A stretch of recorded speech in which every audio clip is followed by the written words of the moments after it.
Bapak Ibu hadirin Allah Subhanahu wa taala, nikmat terbesar yang Allah Subhanahu wa taala berikan kepada hambanya ialah nikmat kepahaman dalam mengamalkan agama. Nabi Shallallahu alaihi wasallam katakan bahwasannya barang siapa yang dikehendaki kebaikan oleh Allah Subhanahu wa taala, maka dia akan dimudahkan untuk mengamalkan daripada perintah-perintah Allah Subhanahu wa taala. Maka Bapak Ibu hadirin mulia, kalau hari ini tersirat dalam pikiran kita bahwasanya kesuksesan ini Allah Subhanahu wa taala letakkan dalam harta, maka wallahi ini pemikiran yang salah. Karena Allah Subhanahu wa taala telah berikan daripada contohnya satu makhluk yang begitu kaya akan hartanya, begitu banyak akan hartanya, tapi dia meninggalkan perintah Allah Subhanahu wa taala, maka Allah binasakan dia. Atau Bapak Ibu hadirin mulia, tersirat dalam pikiran kita bahwasannya kesuksesan akan datang apabila Allah senantiasa berikan kesehatan. Ini pun pemikiran yang salah. Atau ada pemikiran saat ini, ya Allah, hari ini saya diuji akan perkara bab harta, hari ini saya diuji akan perkara bab kesehatan, apakah Allah tidak sayang kepada saya? Maka wallahi ini bukan salah satu daripada contoh Allah sayang atau tidak sayang kepada hambanya. Maka dikatakan Allah sayang kepada hambanya ketika senantiasa hambanya ini disibukkan dalam perkara ketaatan kepada Allah Subhanahu wa taala. Maka hari ini Bapak Ibu hadirin mulia, nikmat yang paling kecil, nikmat rezeki, nikmat harta yang Allah berikan ini adalah nikmat paling rendah. Yang hari ini seolah-olah nikmat paling tertinggi dalam pemikiran kita, ternyata ini nikmat paling rendah hadirin mulia. Satu kisah di daerah Asia, ada satu konglomerat yang dia membuang uangnya sebanyak 4 koper. Maka dalam satu blog dalam media, ternyata konglomerat atau pengusaha kaya ini hadirin terjangkit penyakit kanker stadium 4. Maka pengusaha ini dia datang ke rumah sakit, dia bertemu dengan dokter yang paling utama. Bahwasanya orang kaya tadi tanya, wahai dokter, karena pengusaha tadi sudah diponis umurnya hanya tinggal beberapa bulan lagi. Maka dia katakan, wahai dokter, butuh berapa uang saya untuk membayar agar penyakit saya ini sembuh? Maka dokter tadi katakan, wahai tuan, berapapun kamu punya uang, maka penyakit ini sudah tidak bisa disembuhkan lagi. Maka orang kaya tadi seketika dia berteriak di rumah sakit tadi, dia katakan, kalau begitu buat apa saya punya uang banyak kalau uang ini saja tidak bisa beli daripada kesehatan saya? Maka dibuang uangnya. Ternyata hadirin mulia, nikmat harta yang seolah-olah tinggi ini ternyata ada yang nikmat lebih tinggi lagi, yaitu nikmat kesehatan. Contoh hari ini, ketika Allah berikan kita sedikit ujian, penyakit, maka berapapun uang yang kita punya, berapapun tabungan yang kita miliki, atau bahkan kita sampai menjual-jual barang, atau sampai kita berhutang untuk berobat demi daripada kesehatan kita, ternyata nikmat kesehatan ini jauh lebih tinggi daripada nikmat harta hadirin mulia. Maka Bapak Ibu hadirin Allah Subhanahu wa taala, contoh hari ini, kalau kita ditanya, mau nggak kaki kita sebelah kanan ditukar dengan uang 10 miliar? Pasti nggak mau. Atau mata kita sebelah ditukar dengan uang 2 miliar. Atau rasa lidah yang bisa merasakan manis, pahit, asam, ini ditukar dengan uang 5 miliar, pasti kita tidak akan mau. Karena nikmat sehat ini jauh lebih berharga daripada nikmat harta hadirin mulia.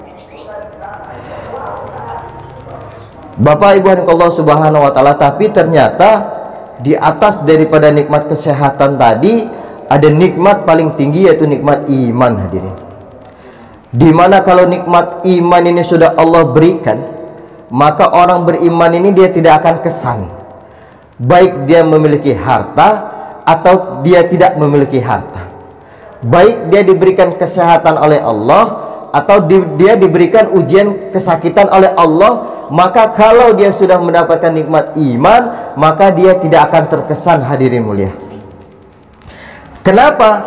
Karena kalau nikmat iman ini sudah wujud dalam diri seorang hamba, maka dia senantiasa selalu berprasangka baik kepada Allah Subhanahu wa taala. Kalau orang kaya yang diberikan nikmat iman, maka dia akan gunakan hartanya ini untuk ketaatan kepada Allah Subhanahu wa taala. Kalau orang miskin, dia diberikan nikmat iman, maka kemiskinannya ini akan menjadi jembatan untuk dia lebih dekat kepada Allah Subhanahu wa taala. Bahkan Nabi SAW katakan 500 tahun lebih dahulu masuk ke dalam surga. Kalau dia iman ini sudah wujud dalam diri seorang hamba, dia diberikan kesehatan oleh Allah Subhanahu wa taala, maka kesehatannya ini akan digunakan untuk menyembah Allah Subhanahu wa taala, untuk menunaikan daripada perintah-perintah Allah Subhanahu wa taala. Bahkan kalau iman ini wujud pada diri seorang hamba, ketika dia diuji oleh penyakit, maka setiap sakitnya dia senantiasa berharap kepada Allah Subhanahu wa taala, bahwasanya setiap apa yang dia rasakan menjadikan pengguguran daripada dosa-dosanya, hadirin mulia. Allah Subhanahu wa taala maha baik, Bapak Ibu hadirin mulia. Luar biasanya baiknya Allah Subhanahu wa taala. Maha Rahman Rahimnya Allah Subhanahu wa taala. Barang siapa tertusuk duri, kata Nabi, maka akan diampuni dosa-dosanya. Jadi begitu maha Rahman Rahimnya Allah Subhanahu wa taala kepada kita. Nah, sifat ini akan wujud apabila iman yakin ini wujud dalam diri kita, hadirin mulia. Maka nikmat tertinggi ini iman. Maka orang beriman ini dia tidak senantiasa memikirkan kehidupan saat ini. Orang-orang beriman ini dia senantiasa memikirkan kehidupan setelah kematian, bahwasanya akan ada seluruh manusia ini akan pulang ke kampung akhirat kelak. Maka orang beriman ini, kata ulama, harusnya prinsipnya ini seperti para perantau, katanya.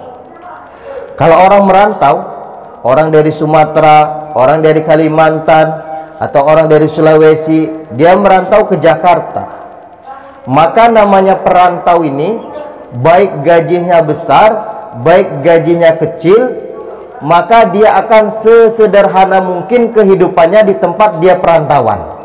Atau TKI, dikirim satu TKI ke Arab Saudi selama 3 tahun, maka TKI ini karena dia punya keyakinan bahwasanya dia akan pulang ke Indonesia, maka kehidupannya benar-benar disederhanakan ketika dia sedang merantau.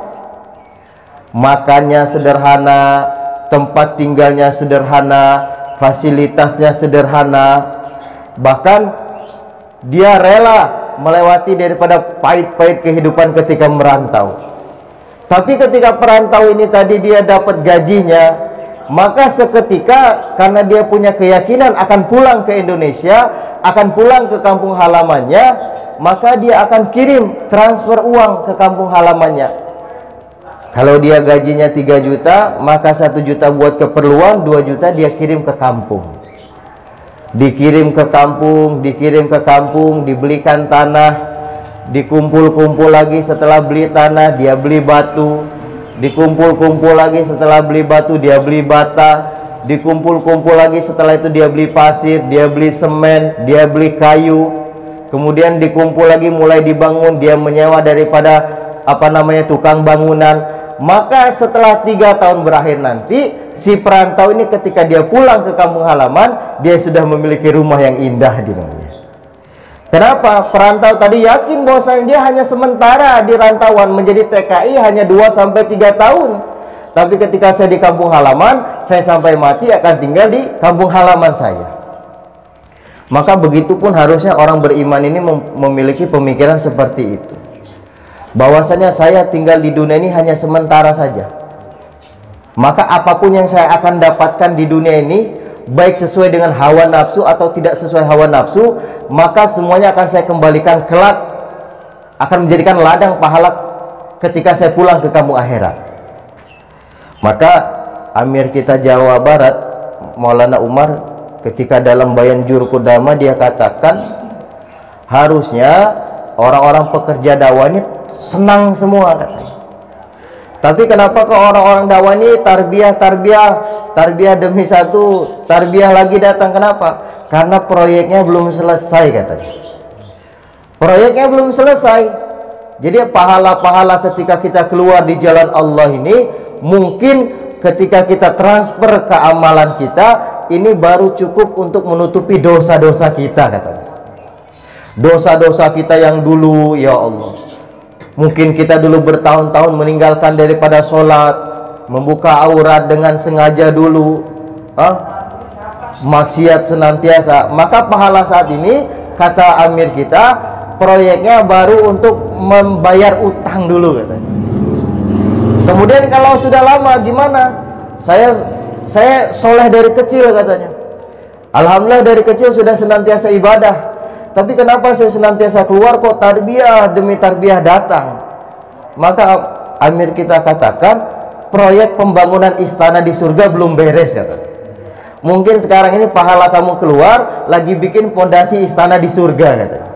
Mana dalilnya? Ternyata ada dalilnya ketika sahabat Nabi SAW perintahkan untuk mengucapkan subhanallah, maka itu menanam satu pohon di surga. Subhanallah, satu pohon di surga. Maka setiap amalan-amalan kita ini adalah proyek pembangunan istana kita di surga kelak, hadirin mulia. Maka apapun yang terjadi ketika kita tinggal di dunia, ujian-ujian, tarbiyah datang, hakikatnya ini kita sedang menjalankan proyek besar, yaitu proyek surga, hadirin mulia. Maka inilah pemikiran orang-orang beriman. Maka orang-orang beriman dia tidak akan kesan, baik kesempitan datang, baik kelapangan datang, baik kesehatan ataupun penyakit datang, maka orang beriman ini senantiasa tidak terkesan, hadirin mulia. Karena kata ulama, orang beriman ini tidak ada ruginya. Dia sehat bisa taat, dia sakit diampuni dosanya. Dia kaya bisa menjadi jembatan untuk lebih dekat kepada Allah, dia miskin masuk surga lebih dahulu katanya. Ini pemikiran seperti para sahabat ketika dikirim satu pasukan ke kerajaan Rum dan Persia. Satu sahabat kurus kerempeng kecil membawa keledai, baju hanya dari kain saja yang dibolongkan tengahnya untuk masuk daripada kepalanya, membawa keledai di atas karpet merah, langsung diikat di singgasana Raja Persia, di mana pasukan 10.000 pasukan di depan, di tengah, di belakang. Maka bingung para raja dan bala tentaranya ini orang kok berani amat, sudah kurus kerempeng kecil masuk ke dalam istana dengan pasukan yang lebih dari 50.000 pasukan. Apa kata sahabat? Wahai raja, kalau kamu tidak ingin beriman kepada Allah, maka aku akan katakan perang kepada engkau. Karena aku tidak ada kalahnya, kata sahabat. Kalaupun aku syahid di sini aku masuk surga, kalau engkau yang aku bunuh, aku akan masuk surga, kata. Jadi orang beriman ini tidak ada ruginya. Tapi Allah Subhanahu wa taala seolah-olah kita menjalani kehidupan ini dengan berat, hadirin. Padahal Allah ini telah memuliakan kita. Kemarin kita silaturahmi ke Cianjur, temu Ustadz, kata Ustadz, ketika Allah ciptakan manusia di surga, Allah ini ciptakan makhluk yang paling Allah sayang, yaitu manusia. Di mana manusia ini sudah diciptakan sebaik-baiknya makhluk, semua fasilitas-fasilitas telah Allah siapkan di surga. Allah ingin daripada makhluk ini hanya diam saja, dia nikmati daripada kenikmatan surga. Dan Allah katakan jangan mendekati pohon itu. Maka dalam kehidupan ini ulama katakan begitu pun sama. Allah itu ingin kita senantiasa menjalani hidup ini dengan tenang saja. Terkadang kita yang membuat susah daripada kehidupan kita hadirin. Maka Bapak Ibu hadirin Allah Subhanahu wa taala. Nah, ini semua akan wujud apabila iman yakin ini wujud dalam diri kita. Dan keuntungannya ketika iman ini wujud, selain daripada diberikan ketenangan, diberikan kebahagiaan, nanti pun Allah Subhanahu wa taala akan balas dengan luar biasa balasan kelak di surganya Allah Subhanahu wa taala. Maka dalam kitab Mutakhaf hadis, ada satu orang dari zaman Nabi Adam sampai bayi yang lahir terakhir hari kiamat dikumpulkan, dicari orang yang paling susah hidupnya. Ternyata ketemu satu pemuda yang hidupnya paling susah.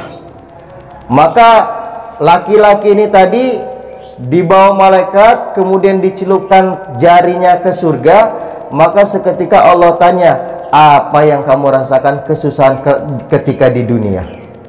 Maka laki-laki yang hidupnya paling susah tadi, dia berkata, wahai Allah, sesungguhnya aku tidak merasakan kesusahan ketika di dunia. Lupa Bapak Ibu hadirin mulia. Ketika Allah celupkan jarinya ke surga, lupa seluruh kesusahan dia ketika di dunia. Begitupun ada satu orang dari zaman Nabi Adam sampai bayi yang lahir terakhir hari kiamat dikumpulkan, dicari yang paling senang hidupnya, yang paling bahagia ketika di dunia. Maka dicari, kemudian Allah celupkan jari dia ke neraka. Maka seketika Allah katakan, wahai hambaku, apa yang engkau rasakan kesenangan ketika di dunia? Maka orang yang paling senang tadi berkata, wahai Rabbku, sesungguhnya aku tidak merasakan kesenangan sedikit pun ketika di dunia. Karena kesenangan kelak di surga jauh daripada kesenangan ketika di dunia. Kesusahan di neraka pun jauh daripada kesusahan ketika di dunia. Maka Bapak Ibu Allah Subhanahu wa taala, alhamdulillah hari ini Allah kenalkan kita dengan usaha mulia ini. Tujuannya bahwasanya bagaimana Allah ini memberikan sarana, metode agar bagaimana hati dan pikiran kita ini kebuka tentang adanya kampung akhirat. Kalau orang beriman itu apapun yang terjadi dia santai aja. Kalau besok mati selesai masalah. Kalaupun mati selesai masalah, dia nggak akan pusing. Maka Bapak Ibu Allah Subhanahu wa taala, kemudian apabila iman ini wujud, dikatakan dalam sebuah hadis, sekecil-kecil iman Allah Subhanahu wa taala akan balas dengan surga yang luasnya 10 kali lipat dunia. Hari ini jangankan surga yang luas 10 kali lipat dunia, kita diberikan satu alam tirta saja berserta isi-isinya, itu sudah senang. Baik dengan mobilnya, dengan motornya, dengan rumahnya, dengan uangnya, dengan emasnya. Ini 10 kali lipat dunia berserta isi-isinya. Sekecil-kecil iman. Maka ulama katakan, bagaimana kalau iman kita ini tidak sebesar biji zarah, sebesar bola kasti, kan? Maka akan lebih besar daripada ganjaran yang akan kita terima, Bapak Ibu hadirin. Maka Bapak Ibu Allah Subhanahu wa taala, tapi ulama katakan bahwasannya orang-orang beriman ini ketika di dunia ini dia seolah-olah berada di dalam penjara, katanya. Apa-apa harus diatur, apa-apa harus diatur, kadang-kadang tidak sesuai hawa nafsu. Tapi kelak surga adalah surga untuk orang-orang beriman. Tapi orang-orang kafir ini, dunia ini dijadikan surga, hidupnya tanpa aturan, mau ngapain bisa. Tapi kelak di akhirat akan menjadi penjara bagi orang-orang kafir. Maka dikatakan dalam kitab Mutakhaf hadis, ketika Allah Subhanahu wa taala ciptakan daripada surga dan neraka, kemudian dipanggil daripada malaikat Jibril, Allah perintahkan untuk melihat daripada suasana surga. Maka malaikat Jibril berkata, Maha suci Engkau wahai Allah, alangkah indahnya daripada penciptaan Engkau ini surga. Maka malaikat Jibril berkata, aku yakin wahai Allah, tidak ada satupun manusia yang tidak ingin masuk ke dalam surga. Maka kemudian hadirin mulia, Allah berikan hijab-hijab, perintah sholat, perintah puasa, perintah haji, perintah keluar masturah, perintah untuk ditinggal 4 bulan. Diberikan hijab-hijab, ibadah-ibadah yang tidak sesuai dengan hawa nafsu. Maka seketika malaikat Jibril berkata, wahai Allah, hamba khawatir tidak ada satu manusia pun yang akan masuk ke dalam surga, kata Jibril. Kemudian Allah Subhanahu wa taala ciptakan daripada neraka. Dipanggil lagi malaikat Jibril untuk melihat daripada suasana neraka. Maka malaikat Jibril memuji Allah, wahai Allah, Maha suci Engkau. Begitu dahsyatnya, begitu ngerinya daripada kehidupan neraka ini. Hamba yakin, kata malaikat Jibril, tidak ada satupun manusia yang ingin memasuk dalam neraka. Maka seketika Allah berikan hijab-hijab, hijab meninggalkan sholat, hijab meninggalkan puasa, hijab-hijab melakukan maksiat. Maka malaikat Jibril alaihissalam katakan, wahai Allah, hamba khawatir seluruh manusia akan masuk ke dalam neraka. Maka Bapak Ibu Allah Subhanahu wa taala, maka beruntung ketika ibu-ibu semua memiliki suami-suami yang Allah kenalkan dalam usaha dakwah, usaha atas iman. Bagaimana membetulkan iman, meluruskan iman. Apalagi ibu-ibu dilibatkan oleh bapak-bapaknya dalam usaha atas iman. Ini hakikatnya bukan bapak-bapak yang tidak sayang, tapi hakikatnya karena bapak-bapaknya sayang kepada ibu-ibu, sehingga kadang-kadang bawel cerewet bapak-bapaknya untuk mengajak ibu-ibunya keluar untuk usaha atas iman. Begitupun sebaliknya, terkadang ibu-ibunya bawel sama bapak-bapaknya, ayo bi kapan masturah, masya Allah. Bukan ibu-ibunya, tapi karena sayang. Bagaimana ingin bareng-bareng untuk menikmati daripada balasan kelak, sebaik-baik balasan di akhiratnya Allah Subhanahu wa taala. Maka bapak-bapak, ibu-ibu hadirin mulia, yakinkan dalam kehidupan, dalam pikiran kita bahwasanya kehidupan di dunia ini hanya sementara saja. 60-70 tahun, itu pun kalau sampai. Dan mati ini tidak ada syaratnya, kata ulama. Tidak harus sakit dulu, tidak harus sehat dulu, tidak harus tua dulu, tidak harus muda dulu. Yang namanya kematian ini pasti, bahkan lebih pasti daripada matahari yang terbit daripada timur ke barat, kata. Maka kalau kita meyakini ini, maka kita harus yakinkan pemikiran kita seperti para perantau tadi. Saya akan kembali ke kampung saya yang sebenarnya, itu kampung akhirat. Maka ketika saya di dunia ini, saya akan berlomba-lomba senantiasa membuat satu amal yang akan saya kirim kelak di akhiratnya. Maka bapak-bapak, ibu hadirin mulia, untuk mendapatkan usaha atas iman ini bukan perkara gampang. Ulama katakan, untuk mentarbiah daripada diri kita, mentarbiah atau memberikan pelajaran kepada keimanan kita, ini tidak semudah membalikan telapak tangan. Kalau hanya ilmu iman semua orang tahu, tapi iman ini wujud ketika ada pengorbanan, hadirin mulia. Sahabat 13 tahun di Mekah ditarbiah iman oleh Nabi Shallallahu Alaihi Wasallam. Ini 13 tahun ini tahun-tahun pengorbanan sahabat, hadirin mulia. Bagaimana wanita pertama kali syahid adalah Siti Sumayyah radhiyallahu anha. Siti Sumayyah ini adalah wanita yang pertama kali syahid. Karena dia sudah ditarbiyah iman, dia sudah buat pengorbanan iman, sehingga Siti Sumayyah saat ini ulama katakan sudah menikmati daripada kenikmatan-kenikmatan di surganya Allah Subhanahu wa taala.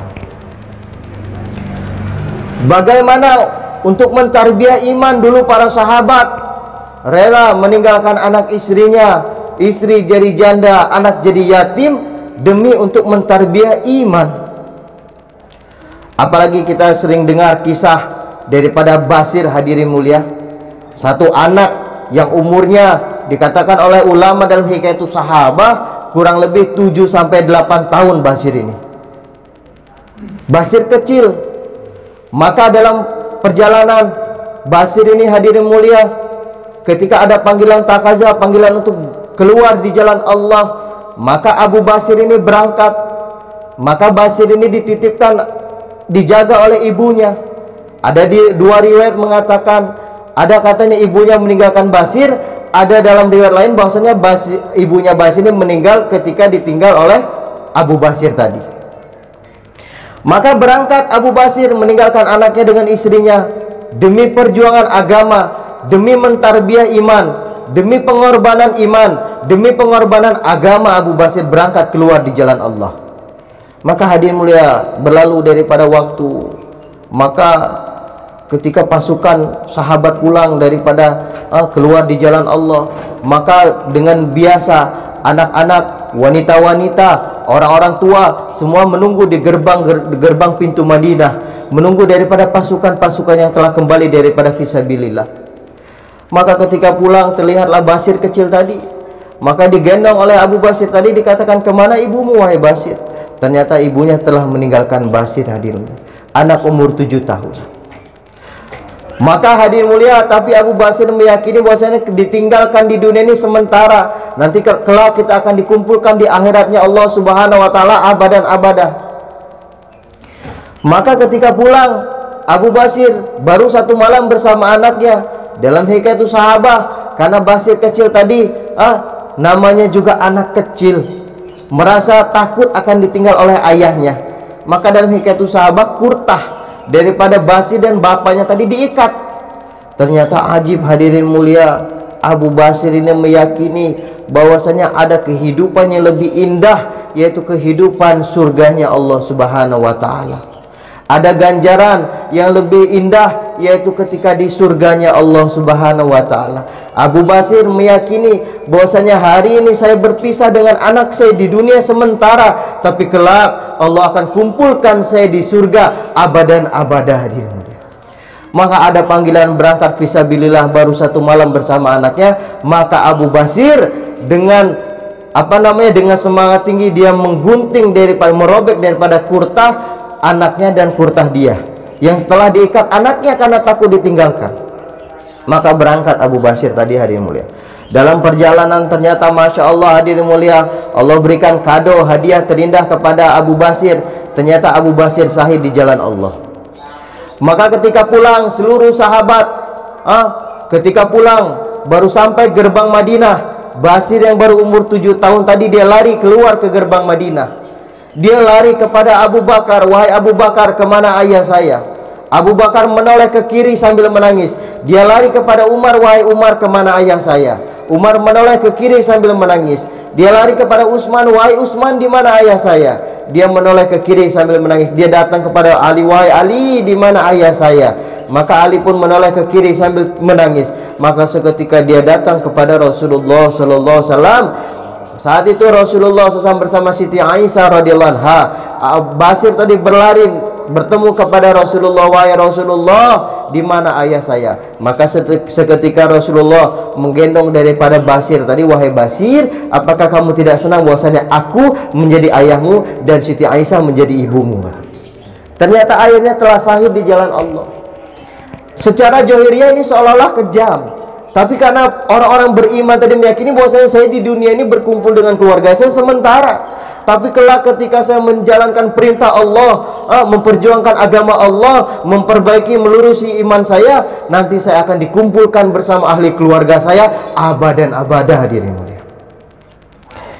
Maka kalau kita ditinggal 4 bulan, seolah-olah kayak Masya Allah, kayak berat. Padahal itu kemuliaan yang Allah berikan kepada kita, hadirin mulia. Berangkat kita Masyuro 15 hari 40 hari meninggalkan anak, seolah-olah kasihan itu anak kita tinggalkan. Padahal justru ini sarana untuk satu tiket kelak kita akan dikumpulkan bersama anak kita di surganya Allah Subhanahu wa taala. Bapak-bapaknya meninggalkan ibu-ibunya, meninggalkan anaknya 4 bulan. seolah-olah hancur hati. Selama 120 hari tidak ketemu anak, tidak ketemu istri, Masya Allah. Tapi sesungguhnya hakikatnya kita sedang usaha atas iman memperjuangkan agamanya Allah Subhanahu wa Ta'ala. Kelak Allah akan kumpulkan kita di surga abadan abadah. Bahkan orang-orang yang keluar di jalan Allah, para keluarga yang ditinggalkan fisabilillah, dalam Hikayatus Sahabah, ketika Hadraji Maulana Sa'ad membacakan Hikayatus Sahabah di India, beliau dalam Hikayatus Sahabah katakan ketika Rasulullah SAW sedang duduk bersama Siti Aisyah radhiyallahu anha, maka dikatakan, wahai Aisyah, rumah siapa yang memiliki keberkahan yang sangat banyak di atas muka bumi ini? Maka Siti Aisyah radhiyallahu anha menjawab, wahai Rasulullah, tentu rumah kita yang paling berkah, karena di rumah kita ada engkau wahai Rasulullah. Maka kata Rasulullah SAW, benar wahai Aisyah, rumah kita termasuk rumah yang paling berkah di atas muka bumi ini. Maka Rasulullah SAW katakan, wahai Aisyah, tapi ada rumah yang keberkahannya sama dengan rumah kita wahai Aisyah. Maka Aisyah tadi dalam Hikayatus Sahabah itu dia merasa kaget, wahai Rasulullah, rumah siapa yang keberkahannya sama dengan rumah kita? Maka Rasulullah SAW katakan, wahai Aisyah, rumah yang sama keberkahannya dengan rumah kita adalah rumah yang ditinggalkan oleh suaminya keluar di jalan Allah. Maka dikatakan, wahai Rasulullah, kenapa? Karena ketika suami keluar di jalan Allah, dia tinggalkan, dia titipkan anak istrinya kepada Allah, maka seketika Allah berada di dalam rumah tersebut. Yang mencari rezeki sedang meninggalkan rumah, tapi yang menjamin rezeki ada di dalam rumah, kata Maulana Sa'ad. Maka ibu-ibu jangan khawatir, bapak-bapaknya mau keluar 4 bulan, mau keluar 40 hari, jangan ditahan-tahan. Bahkan dalam satu kisah, jangankan kita menahan-nahan suami kita, ada seorang ahli ibadah, dia tidak, jangankan dia dilihat laki-laki, dia tidak pernah melihat laki-laki, ahli tahajud, ahli sunnah, sholatnya, puasa, asbab mengurung kucing, Allah tempatkan dia di neraka. Ini apalagi ibu-ibu mengurung dai-nya Allah Subhanahu wa Ta'ala. Maka insya Allah niatkan ibu-ibu ini dukung daripada para bapak-bapaknya, siapkan semuanya keperluannya, banyak doa, karena dikatakan wanita soleha ini 70 kali daripada lebih makbul daripada doa seorang wali. Jadi kita jangan repot-repot cari doa di luar. Istri soleha ini doa 70 kali doanya daripada doa para wali. Kemudian ibu-ibunya juga jangan merasa aman ditinggalkan terus. Ibu-ibu juga harus terlibat dalam usaha atas iman. Jangan sampai bapaknya keluar, ibu-ibu tidak dibawa keluar. Akhirnya yang ada bapaknya imannya meningkat, ibu-ibunya imannya menurun. Nanti ketika akhir hayat Allah tidak kumpulkan di surganya Allah Subhanahu wa Ta'ala. Maka boleh ibu-ibu buat taskil di dalam dengan lemah lembut.